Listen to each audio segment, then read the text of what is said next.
जय श्री कृष्णा। काया हरि के काम न आई, श्री सूरदास जी का ये पद है। देह तो नश्वर है, देह की सदुपयोगिता हरि भजन है। श्री सूरदास जी कहते हैं कि देह धारण करने का परम लाभ है कि उससे भजन किया जाए।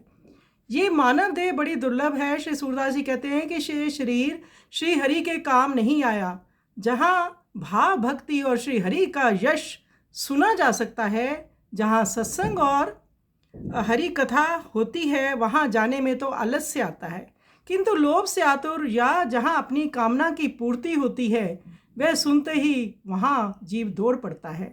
जहाँ श्री हरि के सुंदर चुनार विंद हैं, वहाँ जाकर मस्तक नहीं झुकाया, तब तक श्याम सुंदर के श्री अंग का स्पर्श ना हो, भगवान हृदय में ना आए, तब तक तो अंधे के समान भ्रम में भटकना ही है।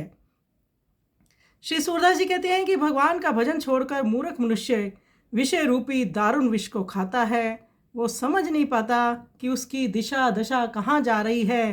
तो समय रहते संत कहते हैं संभल जाओ, वरना तो ये विष रूपी सांप डस जाएगा। तो आइए सुंदर पद का हम श्रवण करें।